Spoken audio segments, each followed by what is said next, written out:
გასკევს. 4 საათზე უყურებ. მარიკა არევაძის საავტორო გადაცემას. უსამართლო სასამართლო.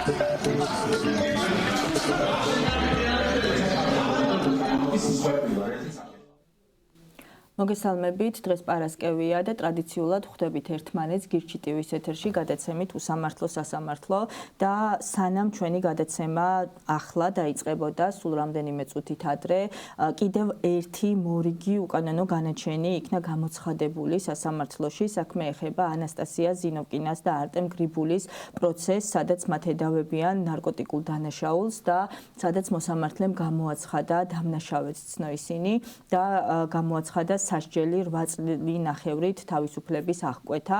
ამასთან დაკავშირებით ასევე მნიშვნელოვანი აღინიშნოს, რომ უსამართლობისათვის ასე ვთქვათ წინააღმდეგობის გასაწევად ანასტასია ზინოვკინა დაიწყო შიმშილი და გამოაცხადა შიმშილი. ეს ნარკოტიკულ დანაშაულებთან დაკავშირებით იცით, რომ ამ დაკავებების ფარგლებში, რომელიც დეკემბერში განხორციელდა, 6 საქმე იყო ნარკოტიკულ დანაშაულებთან დაკავშირებით, საიდანაც 3 შემთხვევაში გამოცხადდა განაჩენი გამამართლებელი, ხოლო 3 შემთხვევაში, ანტონ ჩეჩინის, ანასტასია ზინოვკინას და არტემ გრიბულის შემთხვევაში, ესენი არიან რუსეთის მოქალაქეები, რომლებიც გამოქცეული არიან რუსეთის დიქტატს და მათთან დაკავშირებით ჩვენ გვქონდა გადაცემა, სადაც დეტალურად შეგიძლიათ იხილოთ როგორც ისტორია, ასევე სამართლებრივი მოცემულობა საქმეში არსებული. დღეს მოსამართლემ გამოაცხადა და სცნო დამნაშავეებად და მიუსაჯა, როგორც უკვე აღვნიშნე, 8 წლის ნახევრით თავისუფლების აღკვეთა. აქვე აღსანიშნავია, რომ მიმდინარე კვირა იყო დატვირთული მორიგი რეპრესიებით ქართული ოცნების რეჟიმის მხრიდან და ჩვენ მთელი ამ დღეების განმავლობაში ვხედავდით ერთის მხრივ კალაძის საარჩევნო, ეგრეთ წოდებული საარჩევნო შტაბში მობილიზებულ ტიტუშკებს, რომლებმაც 8 სექტემბერს მოახდინეს ორგანიზებული თავდასხმა აქციის თავისუფალ მოქალაქეებზე და მიუხედავად გასული დროისა ამ დრომდე ორგანიზებული დანაშაულის ჩადენაში, ორგანიზებული ძალადობის ჩადენაში ბრალი არავის წაყენებია. მართალია დაახლოებით 2 დღის წინ ორი პირი დააკავეს ამ ჯგუფური ძალადობის მოტივით, თუმცა დღეს როგორც გვამცნეს ბრიფინგით, ეს პირები იქნენ განთავისუფლებული, მიუხედავად არაერთი მტკიცებულებისა, პირდაპირ ეთერში გასული ძალადობისა, რომელიც როგორც ჩვენ ვიხილეთ, ასევე იხილა ან უნდა ეხილა შინაგან საქმეთა სამინისტროს, საგამოძიებო ორგანოს, რომლის პირდაპირი ვალდებულება იყო რეაგირება მოეხდინა თუნდაც აღნიშნული გავრცელებული კადრების ფარგლებში.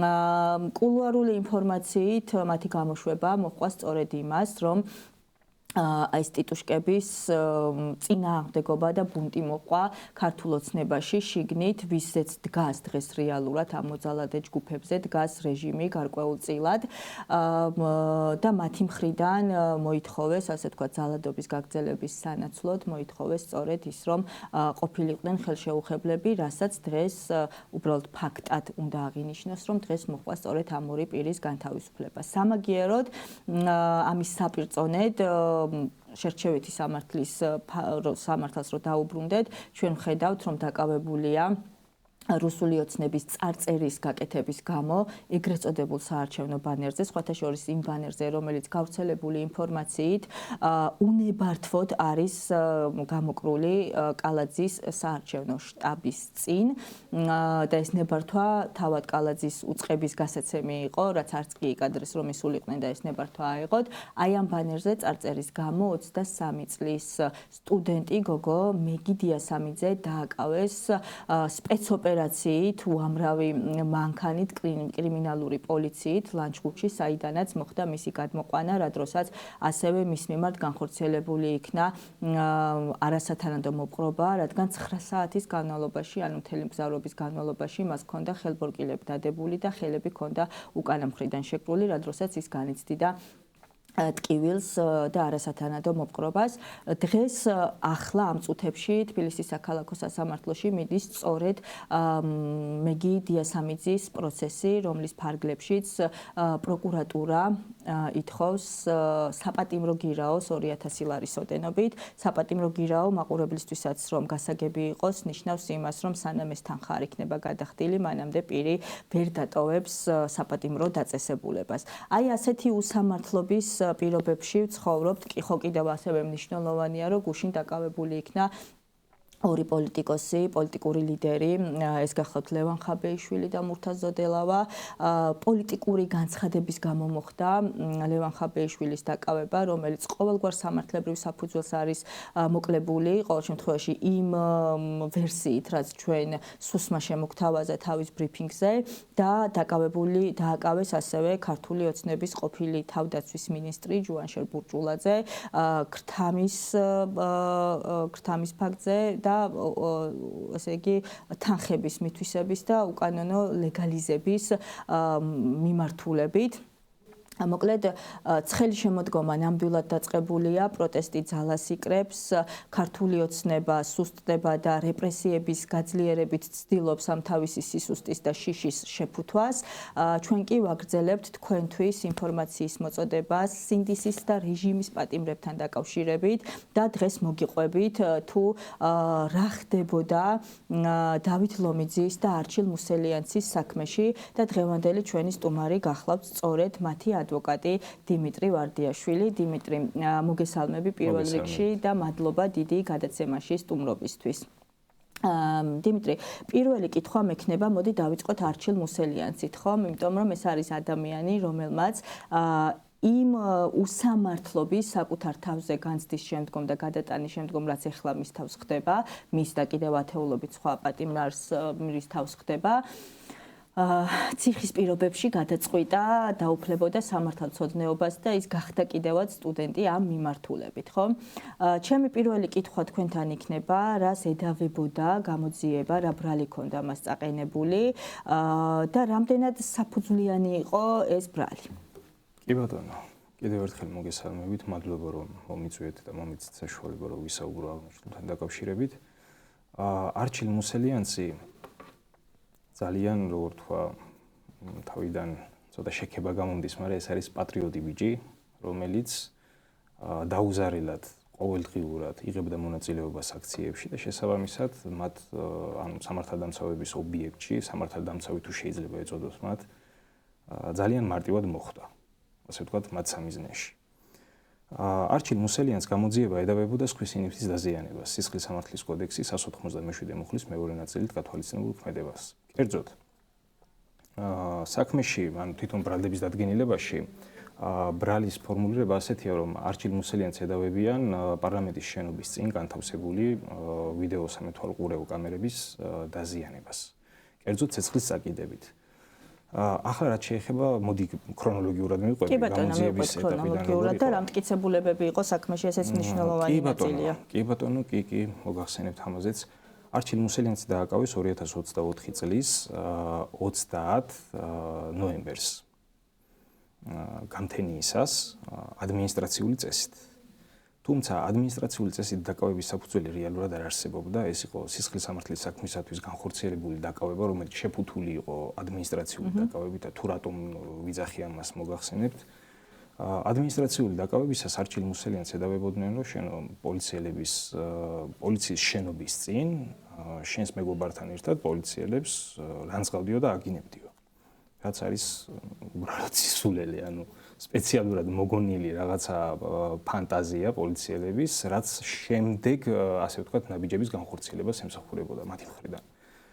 დააკავეს 30-ში გამთენიისას, გადაიყვანეს დროებითი მოთავსების იზოლატორში და აი იქ იწყება უკვე სისხლის სამართლის საქმის შეკერვა. არჩილ მუსელიანცი, მაპატიეთ ეს ჟარგონული იმისთვის, გაქრა რადარებიდან, აღარ ჩანდა, ვეღარ პოულობდნენ მეგობრები. და აი ზუსტად მაგ მომენტში იხელთა დრო გამოძიებამ, აი ეს შავი პერიოდი დროის, როდესაც არჩილი ადვოკატის გარეშე არის დარჩენილი, არ აქვს იურიდიული მოსახლეობა. ანუ ის არ იყო უზრუნყოფილი ადვოკატი და არ ძალისუფლებით? არ ძალისუფლებით, ფორმალურად შემდეგ განახორციელეს უკვე, როდესაც სისხლის სამართლებრივი წესით მოხდა მისი დაკავება, შეტყობინება გაუგზავნეს, ასე ვთქვათ, უბრალოდ ტელეფონით დაუკავშირდნენ მის ერთ-ერთ არანათესავს, არამედ მოდი ესე ვიტყვი ნაცნობს, რომელიც ჩააყენეს საქმის კურსში და ეს ქალბატონი საერთოდ არ ფლობდა ქართულ ენას. შესაბამისად, მისთვის გინდა გაეგებინებინეთ, გინდა არა, უბრალოდ აზრი არ ექნებოდა ამ ყველაფერს. ხოლო რაც შეეხება ჩემი და არჩილის ურთიერთობას, როგორც ადვოკატის და დამცველის, მე სრულიად შემთხვევით ვიპოვნე. სრულიად შემთხვევით, მაშინ, როდესაც მის მეგობრებს ჩემთვის უკვე გადმოცემული ქონდათ ინფორმაცია, რომ ეს ადამიანი 30-ში გაქრა, კი არ გაქრა, დააკავეს ადმინისტრაციული წესით, იცოდნენ უკვე მათ ეს, რადგან იყვნენ შემსწრე რაღაც ფაქტების და ვერ პოულობდნენ და როგორც პრაქტიკაში, წარე პრაქტიკა მივიღეთ,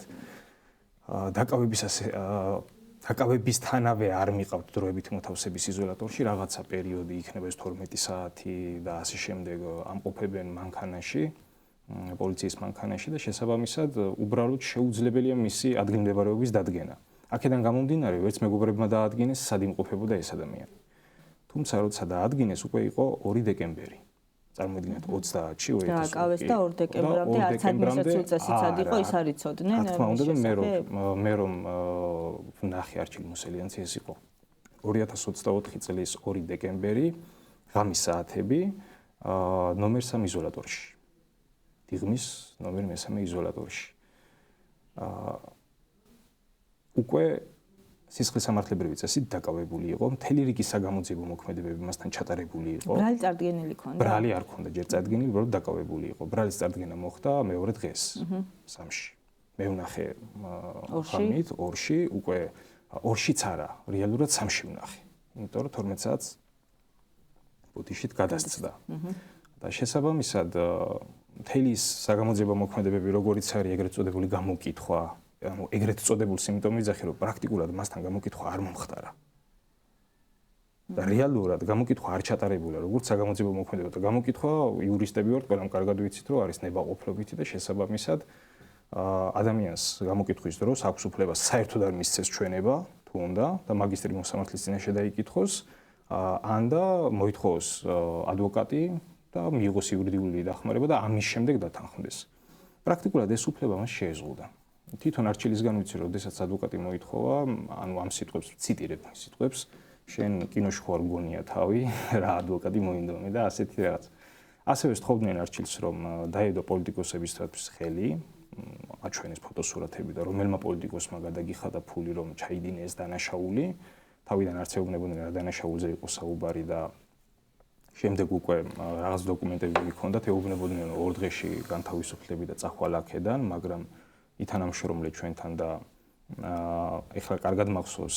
ანუ ამ მითითებით შეიძლება ითქვას, რომ მათი მიზანი იყო რომელიმე პოლიტიკოსისთვის ასე ვთქვათ, ჩაუდენელი დანაშაულის დაბრალება, ვიდრე კონკრეტულად არჩილ მოსელიანცის დაკავება. რაღაც ფაქტი ხომ მოხდა, პირობითად ცეცხლის წაკიდება.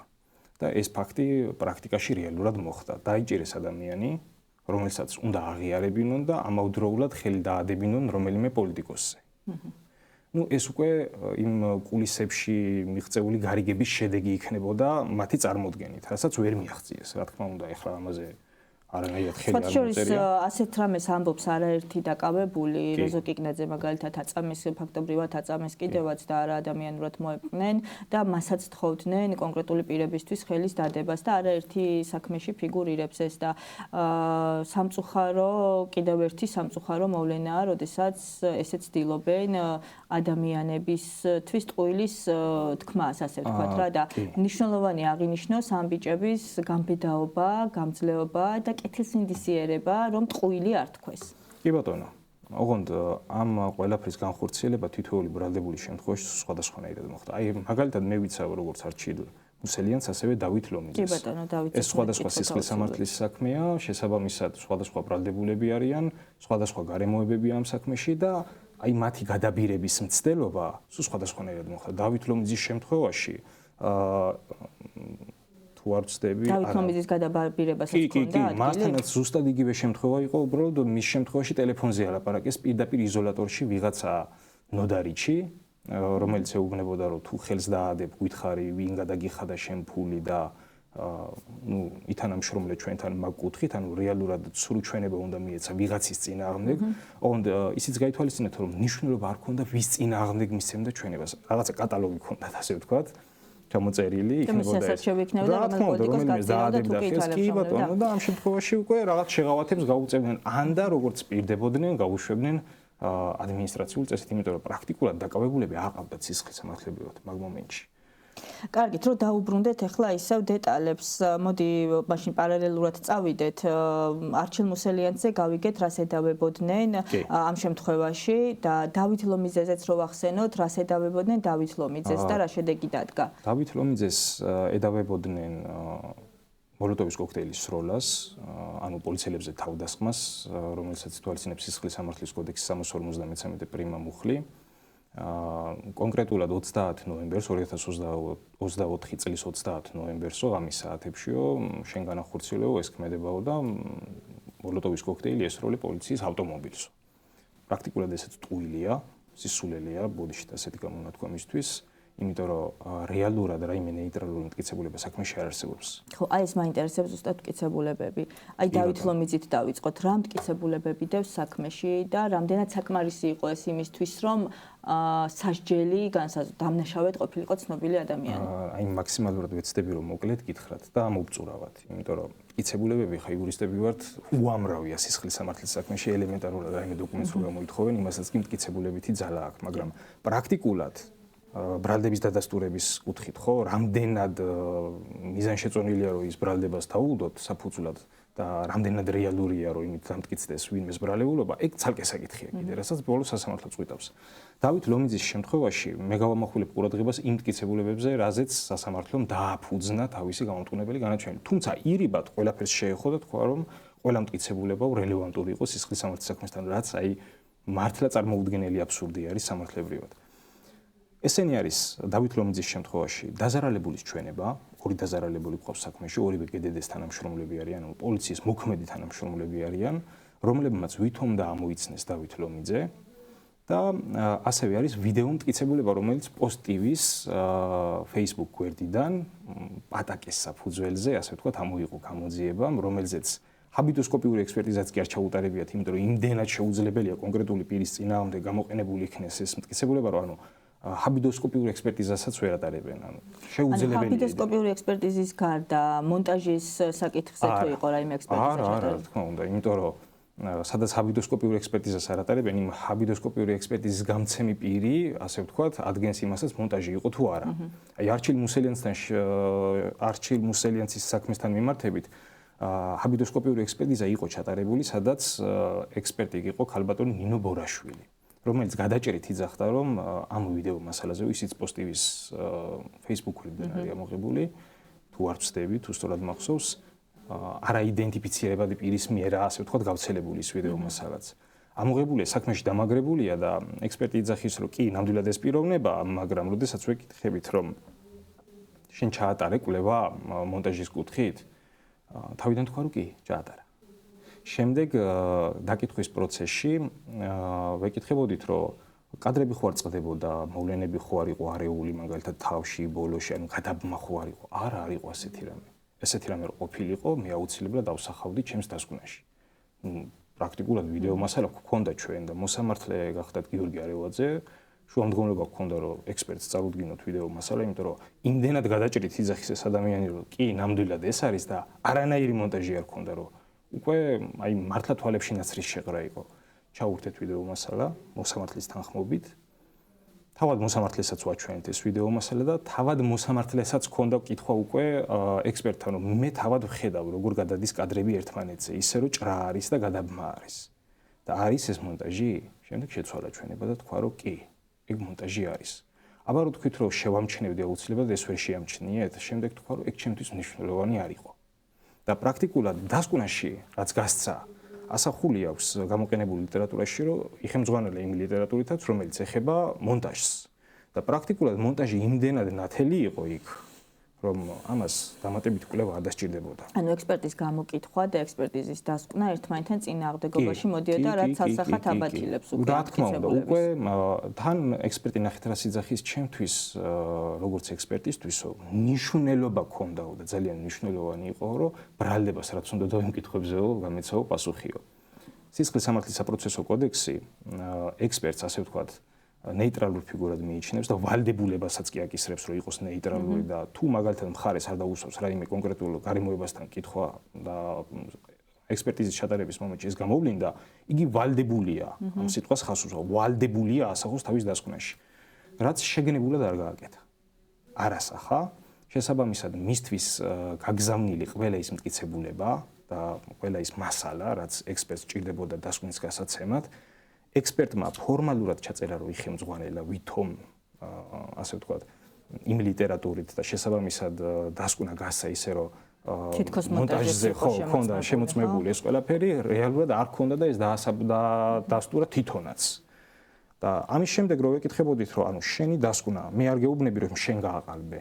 კითხვა ესეთი იყო, თუ შენამდე უკვე ყალბი მტკიცებულება მოვიდა, თუ დამუშავებული მოვიდა, თუ რაღაცეები გადაკეთებული იყო ისე, რომ გამოძიებას როგორც აწყობდა, ისეთი დასკვნა დაგედო. შენი დასკვნა იქნება ობიექტური, იღებ ამაზე პასუხისმგებლობას, ამაზე თქვა, რომ ვერ იღებ პასუხისმგებლობას. იმიტომ რომ პრაქტიკულად არჩილ-მუსელიანცის საქმეში. ამ გაგრძელებს პრაქტიკულად არჩილ-მუსელიანცის საქმეში არის მხოლოდ და მხოლოდ ვიდეო მასალა, ჭყალებში ეს ვიდეო მასალა, იმიტომ ის ვისი გავრცელებულია ისიც არ ვიცით, უბრალოდ ამოიღეს, ჯერ საერთოდ როგორ ნახეს და როგორ ამოიღეს, ეს ცალკე სასწაული არის, რა წამებში აგნებენ, ასე ვთქვათ, ასეთ ვიდეო მასალას და ჩვენ ეჭვია, რომ ეს თავად მიწოდებული იყო მიწოდებული არა, თვითონ შინაგან საქმეთა სამინისტროს თანამშრომლები ავრცელებენ, ასე ვთქვათ, არაიდენტიფიცირებადი პირების Facebook გვერდით. ну რაც აწყობთ და შესაბამისად ხდება მისი დამუშავება ამ კადრების, გადმობმა ისე რომ ასე ვთქვათ, კონკრეტულ საქმეში რაიმე ხელჩასაჭიდი ჰქონდეთ და შემდეგ გავრცელებენ, მაგრამ სრული პასუხისმგებლობით ვამბობ, იმ ვიდეოზე არ ჩანს ცეცხლის წაკიდების ფაქტი. მაგრამ ჩანს არეულობა გარშემო. ჩანს უამრავი მსგავსი ჩაცმულობის ადამიანიც. და მაინც და მაინც ექსპერტმა რის საფუძველზე გადაწყვიტა, რომ არჩილ-მუსელიანცი იყო ის, აი ეს ცალკე პრობლემაა კიდე. იქ იყო პოლიციის თანამშრომლის ვანო გავაშელიშვილის პატაკი. ვანო გავაშელიშვილი არაერთ საქმეში ფიგურირებს, მათ შორის ადმინისტრაციულ საქმეებშიც, ადმინისტრაციულს მე მქონდა პირადად ნაწარმოები საქმე, სადაც ის ფიგურირებდა. კი. რეალურად ამ ვიდეო მასალის გარშემო ხელოვნურად შეთითხნეს მტკიცებულებები, რომელზეც პირდაპირ ვიზახი ექსპერტიზა არ ჩატარებულა მონტაჟის კუთხით, ექსპერტმა დააფუძნა თავისი დასკვნა მიწოდებულ ეგრეთ წოდებულ მასალებს, ვიდეო მასალას და ფოტო მასალას, რომლის სისტორეც 10 შეუმოწმები, ან სისტორეს შეიძლება გულისხმობ, რომ ანუ დამუშავებული იყო თუ არ იყო, რას ადარებდა ერთმანეთს. ანუ ამ ყველაფრის გამოკვლევა არ მოუხდენია და თუ ეს გამოგრჩებოდა ჩვენ და ასე ვთქვათ გავატარებდით ამ ყველაფერს, ხო, სასამართლო დააფუძნებდა ამას და იტყოდა, რომ აი ალბათ ჭეშმარიტია, მაგრამ თავად ექსპერტი იძახის, რომ მონტაჟი საერთოდ თვალით არ შემიჩნევა, ეგ უკვე ტყუილია. ახლა შემიძლია პირდაპირ ეთერში ჩაგირთოთ ის ვიდეო და ექსპერტი არც თქვენ ხართ, არც მე, მაგრამ პირდაპირ ტყუილ მონტაჟია ამ ვიდეოზე. იმდენად აშკარაა ეს ყველაფერი, მოსამართლემაც კი ვერ დამალა. აი დავით ლომიძის შემთხვევაში იქ საერთოდ არ ჩაუტარებიათ ჰაბიდოსკოპიური ექსპერტიზა, იმიტომ რომ თვითონ გამომძიებელმაც აღნიშნა ეს საქმის წარმომადგენელმა გამომძიებელმა, რომ ვისთვის ჩამეტარებინაო ჰაბიდოსკოპიური ექსპერტიზა, აქ შეუძლებელია პირის დადგენაო. ანუ ამ ვიდეოზეო ჩანს, რომ რაღაც სილუეტები ისვრიან მოლოტოვის კოქტეილს და ამისათვის დასჭირდათ, რომ ორი ცრუ მოწმე მოეყვანათ გედედეს თანამშრომლების სახით, ეს არის ავთანდილ ფოცხერაშვილი და ბადრი თათანაშვილი. არ მოვერდები მათი სახელების თქმას, იმიტომ რომ პრაქტიკულად ამ ადამიანებმა ცრუ ჩვენება მისცეს სასამართლო დარბაზში. ეს არის ცრუ ჩვენება, იმიტომ რომ თვითონაც ირეოდნენ თავიანთ ჩვენებებში, თავში იძახიან, რომ წვერებით იყვნენ და ბოლოში იძახიან, რომ არ მახსოვსო. ანუ იმდენად არეულები იყვნენ, რომ პროკურატურამ ვერც კი მოახერხა, რომ ამ ადამიანებისთვის რაღაცა ტექსტი მაინც დაეწერა ისეთი, რომელსაც ნორმალურად დაიმახსოვრებენ და სასამართლოში იმას იტყოდნენ, ანუ საქმის შეკევასაც მართლა ცოდნა უნდა რა, ანუ პრაქტიკულად ეს საქმე იყო საფუძველშივე განწირული. აქ დიდი როლი ითამაშა მოსამართლემ, რომელმაც უგულვებელყო ყველა ის მტკიცებულება და გარემოება, რომელიც დაცვის მხარის სასარგებლო იყო და პირდაპირ შაბლონურად გამოიყენა სასჯელი და შაბლონური გადაწყვეტილებაც გამოიტანა გამამტყუნებელი განაჩენის სახით. ახლა ანუ შეიძლება ითქვას, რომ საქმეში, ორივე საქმეში ვიდეო მტკიცებულება და დავით ლომიძის შემთხვევაში არც ექსპერტიზა აქვს ჩატარებული, არც წარმომავლობა ჩანს, არც იმის ექსპერტიზა ნამდვილად ეს ადამიანი არის თუ არა ვიდეოზე, მონტაჟი არის თუ არა ვიდეოზე განხორციელებული, არაფერი. არჩილ-მუსელიანცის შემთხვევაში ჰაბიდოსკოპიური, ანუ სახის ამომცნობი. ხო, მაგრამ სახი არ ჩანს გაითვალისწინეთ. ხო, და სახი არ ჩანს ვიდეოზე და ისე ჩაატარეს. ჩანს თვალისა და ცხვირის მიდამო მხოლოდ. და ისიც ფოტოსურათზე, რომელიც ვითომ და ვანო გავაშელიშვილმა გადაიღო, ხოლო როდესაც ვთხოვდით რომ აბა გვაჩვენეთ თუ ტელეფონში გაქეს თავიდან დამაჯერებლობისათვის კიო რა პრობლემაა გაჩვენებთ ახლა ამ ანუ აბსოლუტურად არ დამაჯერებელი მტკიცებულებები და გამქარწყლებული მტკიცებულებები ქონიათ საქმეში. და ეს ადამიანი, ასე ვთქვათ, ამ ადამიანმა თითქოს და თავისი ტელეფონიდან გადაღებული ფოტოსურათი წარუდგინა ექსპერტს და მოსამართლე იმაზეც გვედავებოდა რომ თუ მაგალითადო თქვენ აპელირებას ახდენთო და კონცენტრაციას ახდენთ იმ მტკიცებულებაზე ვიდეო მასალა მხედველობაში, რომელიც გამოძიებას არ მოუპოვებიაო, ესო ექსკლუზიურადო, ეს მათი გადაღებული ხო არაო, ნახესო. შესაბამისად, ისინი რანაირად გააკეთებდნენ ამაზე მონტაჟს და ანუ ჩვენი არგუმენტი ის იყო, რომ მით უმეტეს თუ გამოძიებას ოპერატიულ სამძებრო საქმიანობით მაგალითად არა აქვს ეს მოძიებული, ხო? იმაზე უფრო უნდა ჩატარდეს ექსპერტიზა, იმიტომ რომ რეალურად ვიღაცის მიერ შეკერილი და შეთითხნილი ვიდეო გავრცელდა სადღაც რომელიღაც ვებგვერდზე, შემდეგ ამათ გამოძიება იღებს მტკიცებულების სახით და უგზავნის ექსპერტს.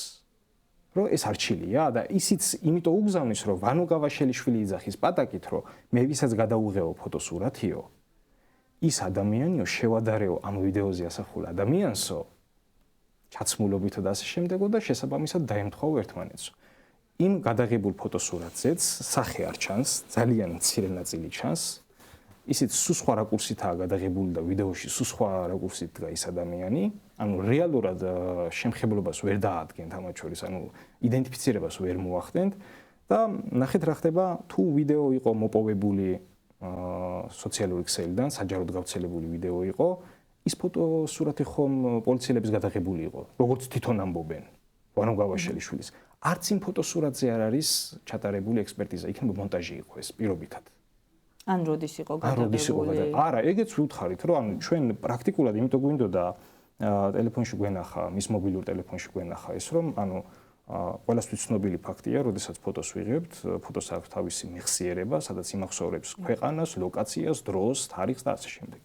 რა თქმა უნდა ვერ იპოვა, იმიტომ რომ ეს მისი გადაღებული არ იყო და არც ვანო გავაშელიშვილი იყო რაღაცა ჯეიმს ბონდი, რომელმაც აღმოაჩინა ვიღაც, პრაქტიკულად ის იყო ცრუ მოწმე, რომელიც უნდა მოსულიყო ერთ-ერთ სისხლის სამართლის საქმეზე, ერთადერთი არა, ერთ-ერთი, იმიტომ რომ 11 პირიან საქმეში წყვავდა ჩვენ ვანო გავაშელიშვილი თავისი ფანტაზიებით და პატაკებით, სადაც სხვა ვითომ ბრალდებულ, უბრალოდ პრაქტიკულად ბრალდებულ. ამას დააფუძნა მოსამართლემ თავის განაჩენი.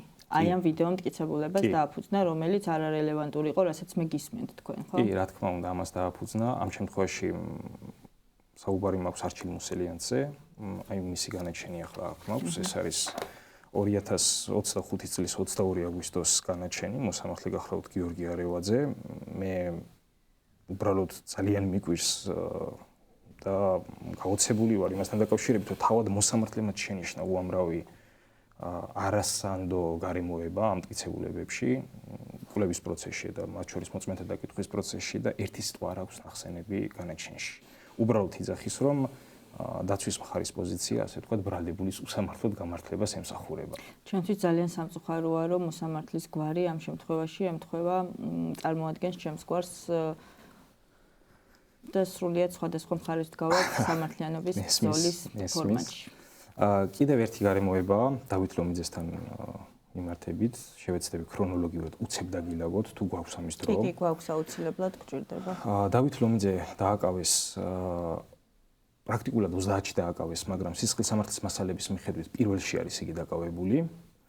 პირველში ღამის საათებში დაახლოებით 1 წუთით შეიძლება ჩვენს მსმენელსაც მივაწვდე ინფორმაციას, რომ მეგიდია სამიძის საქმესთან დაკავშირებით 2000 ლარიანი არასაპატიმრო გირაო იქნა შეფარდებული, შესაბამისად მეგი განთავისუფლდება სასამართლოს დარბაზიდან და მომდევნო სხდომა მეგის საქმეზე ჩანიშნულია 28 ოქტომბერს 14 საათზე. ბოდიში უბრალოდ ინფორმაციის მოწოდება მინდოდა და რომ გავაგრძელოთ დავით ლომიძის კი ბატონო. დავით ლომიძის შემთხვევაში დაკავება 30-ში მოხდა, მაგრამ მოდი სისხლის სამართლის საქმის მასალებს მივყვები, ახლა რამეს ვიზავ. პირველში დააკავეს ეს ადამიანი, ორში ვნახე ისიც, არჩილ მუსელიანცი და დავით ლომიძე პრაქტიკულად ერთდროულად ვნახე დიღმის მესამე იზოლატორში. ანალოგიურად, როცა მე ვნახე უკვე დავით ლომიძე სისხლის სამართლებრივი წესით დაკავებული იყო, მთელი რიგი საგამოძიებო მოქმედებები, მათ შორის გამოკითხვა, ნივთიერი მტკიცებულების გახსნისა და დათვალიერების ოქმი და ეს ყველაფერი შედგენილი იყო. ჩემ დაცვებში ყოფს დავით ლომიძეს მხედველობაც უჭირს, ეს დადასტურებულიცაა და ცნობილია სასამართლოსთვის, ხოლო ის ოქმები არის ხელით შევსებული და მაგას ოქმს ვერ უწოდებ, ეს კარდიოგრამა არის რაღაცა, აი მე ადვოკატს დღესაც არ შემიძლია გამართულად წავიკითხო იმ გამომძიებლის მიერ შევსებული გამოკითხვის ოქმი, ეგრეთ წოდებული გამოკითხვის ოქმი. რაზეც პირდაპირ ვამბობ, რომ ეს არ იყო იმ მომენტში შევსებული. და პრაქტიკულად დავით ლომიძეს სხვა რაღაცაზე აწერინებდნენ ხელს, იმიტომ რომ ეს ადამიანი არ არის იურისტი, მას არ ქონია საშუალება ადვოკატზე წვდომის და შესაბამისად ვერც იმას გაიაზრებდა მის თავს რა ხდებოდა. მასზე იყო ზეწოლაც, მასზე იყო მოთხოვნაც, რომ დაგვთანხმდი და გაგიშვებთ, აი წეგან რაც ვთქვი, ეს პოლიტიკოსებზე კი ბატონო, კი, თუ დაადებდა, არ აქვს მნიშვნელობა, ეს იქნებოდა ნაციონალური მოძრაობა ნებისმიერი ოპოზიციური პარტიის ლიდერისთვის დაედო ხელი. ნუ გაუშვებდნენ თუ არა ეს ცალკე საკითხია. იმიტომ რომ პრაქტიკულად კი გაუშვებდნენ, უფრო დიდ მახეში შეიტყუებდნენ სრული ამ სიტყვის მნიშვნელობით. და შემდეგ, როდესაც ვნახე, ახლა ნახეთ როგორი თანმიმდევრობით მიდის.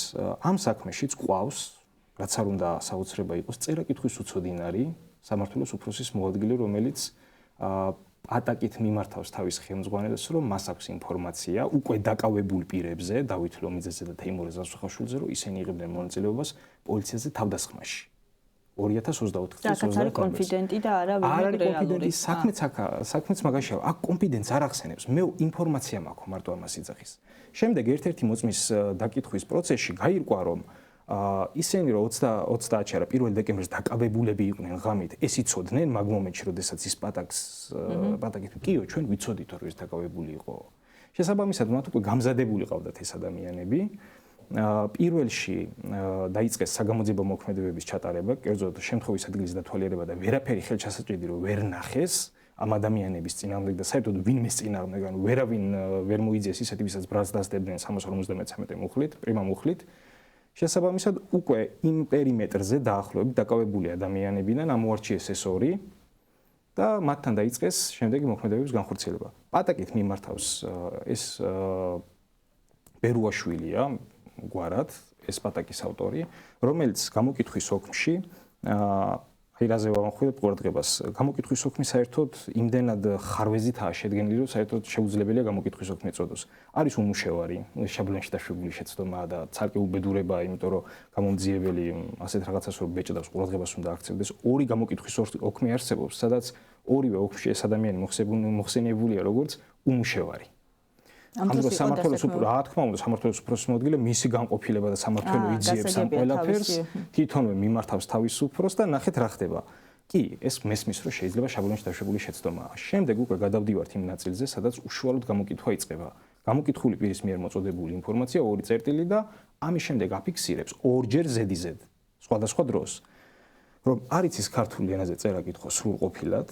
საჭიროებს როგორც თარჯიმნის, ისე დამხმარე პირის დახმარებას, გარეშე პირის დახმარებას. ერთი შეკითხვა მაქვს ცოტა მეც გამიჭირდა, ასე ვთქვათ, გარკვევა, ვინ არის ის წერა-კითხვა სამართლოში დასაქმებულმა სამართლოს უფროსის მოადგილემ, რომელიც პატაკით მიმართავს უფროს რომ ინფორმაცია გააჩნია. ქართული წერა-კითხვა არის ის და სჭირდება თარჯიმანი, შინაგან საქმეთა სამინისტროს თანამშრომელი. კი ბატონო, მე ეჭვს არ მეპარება რომ ძალიან კარგად იცის წერა-კითხვაც და ეს ჩემი სუბიექტური აზრია უბრალოდ. უბრალოდ იმდენად ნაჩქარევად ქონდათ ეს ყველაფერი შედგენილი და იმდენად ყალბი მტკიცებულებები იყო, რომ საერთოდ მისი ხელმოწერა არის თუ არა იმ დოკუმენტზე, ესეც საკითხავია. ჩაატარეთ ექსპერტიზა ამას. არა, არ ჩაგუტარებია, ჩვენ ველოდებოდით, რომ მოვიდოდა ის ადამიანი და საერთოდ მოხსნა ბრალდების მხარე. შეიძლება მისი ხელმოწერაც იყოს, მაგასაც უშვებთ, რომ მისი ხელმოწერა იქნება, მაგრამ ნახეთ რა ხდება, პირველი პატაკით იძახის, რომ ესენი იღებდნენ მონაწილეობას თავდასხმაში. შემდეგ რა ხდება? აი ეტაპობრივად მივყვები. უშვებენ ერთ-ერთ გამომძიებელს, გვარად დაბრუნდაშვილს, ვახტანგ დაბრუნდაშვილს, დროებით მოთავსების იზოლატორში, სადაც ეს ადამიანი მიდის და ხელს აწერინებს გამოკითხვის ოქმებზე. რომ ნამდვილად ჩვენ ვიყავით და ჩვენ ვისროთ, ეს ტექსტი უკვე დამუშავებული აქვთ მათ. მოტყუებით რაიმენაირად ან სხვა მეთოდით უნდა მოეხერხებინა და მოეწერინებინა ხელი. როდესაც ამას ახერხებს და ხელს მოაწერინებს მოტყუებით, შემდეგ უკვე იქიდან თვითონ დავით ლომიძეს აქვს ნათქვამი, რომ უკავშირდებოდა ვიღაცა მესამე პირსო, ეს გამომძიებელი და ეუბნება, რომ სისხლზე მოვაწერინეო ხელიო და რა ვქნაო, აი მაშინ მივხვდი, რომ უკვე კარგად არ იყო საქმეო, მაგრამ მაინც ვერ მივხვდიო ბოლომდეო. და შემდეგ უკვე მეორე პატაკით დავითლომიძე ამ ეგრეთ წოდებული გამოკითხვის დროს ადვოკატით არ იყო. არა. საქმეც მაგაშია. ვადა ეწურებოდა. და შეუტანეს გამოკითხვის ოქმი, სადაც უბრალოდ ხელი მოაწერინეს. ხელი მოაწერინეს და ისიც არ ვიცი მე როგორც დამცველმა ის ოქმი შევსებული იყო თუ არა. იმიტომ რომ ამ ადამიანისთვის ესეთი რაღაცები ძალიან უცხოა. და ერთ შემთხვევაში შეიძლება ეგონოს რომ უბრალოდ პროცედურაა ეს და სხვა არაფერი და პრაქტიკულად ხელს აწერინებენ ისეთ რაღაცაზე რაც აღიარებით ჩვენი. ხო, ეგ არის. და ყველაზე დიდი უბედურება ის არის რომ ადამიანი რომელიც დუმილის უფლებას იყენებს და ჩვენ ვიცით ეს რასაც ნიშნავს ხო რომ შეუძლებელია მის ჩვენება მის საწინააღმდეგო განაჩენში ჩვეულებრივ მოსამართლე იხსენიებს რომ ეს ჩვენებაო ამტკიცებსო რომ დავით ლომიძემო ჩაიდინაო დანაშაულება რომელიც დავით ლომიძის კარნახით არ არის შევსებული ვიდეო მასალიდან ამოღებული კადრებიდან მიღებული აი რატომ არის მნიშვნელოვანი რომ პირველივე წუთებიდან იყოს დაკავებული უზრუნველყოფილი ადვოკატით და დაცვის უფლებით სწორედ იმიტომ რომ მასე არც ზეწოლით არც ზემოქმედებით და არც უბრალოდ იმით რომ არ იცის რა ხდება და რა დოკუმენტია და არ კითხულობს მას არ დაუშვას საბედისწერო ასე ვთქვათ შეცდომები რომელიც მისსავე წინააღმდეგ იქნება გამოყენებული ამიტომ მოდი ჩვენს მაყურებელს მივმართოთ და მე ვურჩიოთ რომ იმ შემთხვევაშიც კი თუ კი სამწუხაროდ აღმოჩნდება ვინმე ამ ვითარებაში ის თავად თუ მათი მეგობრები უნდა იცოდნენ რომ ადვოკატის გარეშე უბრალოდ არაფერს არ აწერენ ხელს და ადვოკატის გარეშე არანაირ მოქმედებაზე არ თანხმდებიან ითხოვენ ადვოკატს და ძალიან მოკლედ გეტყვით, აი ამ ყველაფრის მერე ხელი რომ მოაწერინეს, უკვე მეორე პატაკით ხდება მიმართვა, ისევ იგივე ბერუაშვილის მხრიდან, თავის უფროსისადმი და უკვე ეს ბერუაშვილი, როდესაც გაიმწვანეს, ბოდიშით ასეთი ჟარგონული გამოთქმის, სხვანაირად ვერ ვიტყვი ამას, როდესაც გააპრავეს ის პირველი პატაკი და ხელი მოაწერინეს, გაამწვანეს, ბოდიშით გაამწვანეს, ასე ვთქვათ, შემდეგ უკვე მეორე პატაკით მიმართავს. და ეუბნება რომ მეო ინფორმაცია მაქვს არც წყაროს ასახელებს მეო ინფორმაცია მაქვს რომ ამადამ ვიდეო მასალაშიო რომელიც ლინკები აქვს მოხსენიებული ეს ადამიანები ჩანანო არაიდენტიფიცირებადი პირები პრაქტიკულად ეს ადამიანებიო ანუ იმ ჩვენებას უკვე მე შეუსაბამეს ის ვიდეოს ისინი ლინკებიც შემდეგ ამ ვიდეო მასალის გახსნა დათვალიერება ხდება გამომკითხველი გამომძიებლის მხრიდან ამ პირებთან, ოღონდ რეალურად არ ხდება გახსნა დათვალიერება და ნახეთ რა არის. პრაქტიკულად ეს ვიდეო მასალა დისკის სახით, რომელიც ამოწერეს, ვიღაცას უნდა შეეტანა მისთვის გამომძიებლისთვის დროებითი მოთავსების იზოლატორში. საქმე ისაა, რომ არავის არ შეუტანია ეს ვიდეო მასალა. ეს ვიდეო მასალა სანამ დავით ლომიძეს გამოკითხავდა და სანამ მეორე პატაკით მიაწოდიდა თავის უფროს, ეს ვიდეო მასალა დისკის სახით უკვე იზოლატორში ჰქონდა შეტანილი. გამოდის რომ დროში აცდენა არის. ის ვიდეო მასალა ჯერ იდეის დონეზეც არ არსებობს, პატაკით არავის არ მიუწვდია, დაბრუნდაშვილს თანა აქვს, როდესაც იზოლატორში არის შესული. და შემდეგ ფორმალურად მიმართავს თავის ხელმძღვანელს ეუბნება რომ მეო მაქვსო ინფორმაცია და ამ დროს კი მეორე ხო ამოვიღოთ ვიდეო მასალაო და რეალურად იქ აქვს უკვე ეს ვიდეო მასალა და ეს ჩანს დოკუმენტურად არ ჩანს დოკუმენტურად მაგრამ მოწმის გამოკითხვით დადასტურდა მეორე გამომძიებელი რომელიც დაიკითხა რომელიც მონაწილე პირი იყო ამ გახსნა დათვალიერების მან თქვა რომ მე მიუტანე ლეპტოპი ხოლმე ლეპტოპი რადგან ვიდეო მასალა სხვანაირად ვერ ნახოდა და ლეპტოპი არ ქონდაო და თვითონ გამომკითხველი გამომძიებელი იძახის რომ მეო რაც იზოლატორში შევედიო მას მე იქიდან არ გამოვსულვარო პრაქტიკულად დისკიც არ ექნებოდა მას ანუ არ უნდა ქონოდა არანაირი ლოგიკით კარგით ეხლა მინდა გკითხოთ დასასრულს უახლოვდება ჩვენი გადაცემაც აპირებთ თუ არა გასაჩივრებას გასაჩივრებული გვაქვს ორივე შემთხვევაში გასაჩივრებული და არჩილის შემთხვევაში არა, იმიტომ რომ დღეს ჩაიბარეთ. დღეს არა, დღეს არ ჩაგვიბარებია, უბრალოდ ამ დღეებში ჩამბარდა და ფიზიკურად ვერ მოვასწარი. რადგან ველოდებოდი თავად. ანუ ასაჩივრებთ არჩილის შემთხვევაში, ლომიძის შემთხვევაში უკვე გასაჩივრებულია. პროკურატურა რას გეტყვის? ასაჩივრებს. უფრო მკაცრი სასჯელი გვინდა? რა თქმა უნდა, 4 წელი და 6 თვე არ არის საკმარისიო და არც არჩილის შემთხვევაში იყო 4 წელი საკმარისი. ერთი შემთხვევაში 3-დან 6 წლამდე გვაქვს არჩილის შემთხვევაში დავით ლომიძის შემთხვევაში 4-დან 7 წლამდე. როგორ განწყობაზე არიან დავითიც და არჩილის? საბრძოლო. საპროცესო შეთანხმების გაგონებაც არ უნდა, მაგალითად არჩილთან მქონდა მე როგორც ადვოკატს, რომ ანუ თავიდან მე ვალდებული ვარ დავაზუსტო მათი პოზიცია, როდესაც საპროცესო შეთანხმება უხსენე არჩილს, მეორე და აღარ მიხსენე მსგავსი რამე, თორე ჩვენი ურთიერთობა გაწყდება, ანუ იმდენად მოტივირებულია ბრძოლისათვის, იმდენად. მიუხედავად იმისა, რომ 4 წელი განუსაზღვრა მას სასამართლომ თავისუფლების აღკვეთა. სასჯელის სახით. დავითის შემთხვევაში? დავითის შემთხვევაში ანალოგიურად დავითის შემთხვევაშიც. და მე მახსოვს დავითის რეპლიკა მოსამართლის მითითებაზე, რომ თქვენ გაქვთ შეწყალების უფლება, რომ არავით არის შეწყალება. ხო, სწორედ მახსოვს დავითის შემთხვევა. არავით არის შეწყალება. პრეზიდენტ შეგიძლიათ მიმართოთ შეწყალებაზე. პრეზიდენტი არ გყავს საკონდამ შემთხვევაში. და არჩილ მუსელიანს მე ისიც მითხრა, ლეგიტიმური პრეზიდენტი. რა თქმა უნდა, ირონიულად მითხრა ეს, რომ იმ დალოცვილს ისიც ეთქვაო, პრეზიდენტი ვინ იყოო. ანუ დაიკონკრეტებინაო, ვისთვის იქნება მაქვს სურვილიო. ну ეს ირონია იყო, იმიტომ რომ რა თქმა უნდა არც არჩილი თulis რომ საერთოდ პრეზიდენტი ყავს დღეს საქართველოს იმ პრეზიდენტს გულისხმობ, ვიზეც მიგვითითებდნენ ჭყალებში. კარგით, არის რამე ისეთი მნიშვნელოვანი დეტალი რისი თქმაც, რომელიმე საქმესთან დაკავშირებით გინდოდათ და არ თქვით? ამ საქმეებთან მიმართებაში ძალიან ბევრი დეტალია, უბრალოდ ამ დეტალების ჩაშლა ძალიან სიღრმისეული იმაში წაგვიყვანს კიდე სხვა დეტალებთან შემხებლობაში, რისი არც დროა და არც საშუალება ამ მომენტში და უბრალოდ იმას ვიტყვი, რომ ვისარგებლებ ამ მომენტით, ყველას მიუმართავ, არ დასჯერდნენ გამომძიებლების და სამართალდამცავების სიტყვებს, რომ ისინი არიან უსაფრთხოდ, რომ მათ არაფერი ემუქრებათ და მათ გაუშვებენ. სანამ დამცველი არ შევა მათთან და აუცილებლად შევა, ეს შეიძლება არ მოხდეს მყისიერად 1 და 2 საათში, მაგრამ რამოდენიმე საათი შეიძლება ერთ დღეში შევიდეს, მანამდე არც ერთ დოკუმენტზე არ მოაწერონ ხელი. რადგან პრაქტიკულად იმ საქმის შეკერვა, რასაც ჩვენ ახლა განვიხილავთ ამ საქმეებს, მომავალშიც მოხდება ზუსტად იმ დროის პერიოდში, როდესაც მასთან დამცველი არ არის.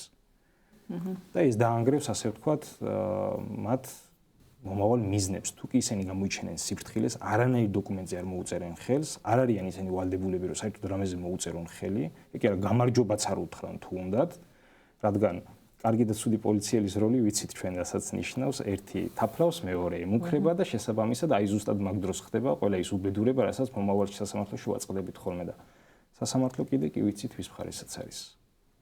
მიაჩნიათ, რომ უსამართლო იყო სასამართლო მათთან დაკავშირებით? რა თქმა უნდა. კარგით, მადლობა დიმიტრი, მადლობა სტუმრობისთვის. ჩვენს მაყურებელს კი მიმართავ და დაგემშვიდობებით მომავალ პარასკევამდე. ყოველ პარასკევს 4 საათზე უკვე მარიკა არევაძის საავტორო გადაცემას უსამართლო სასამართლო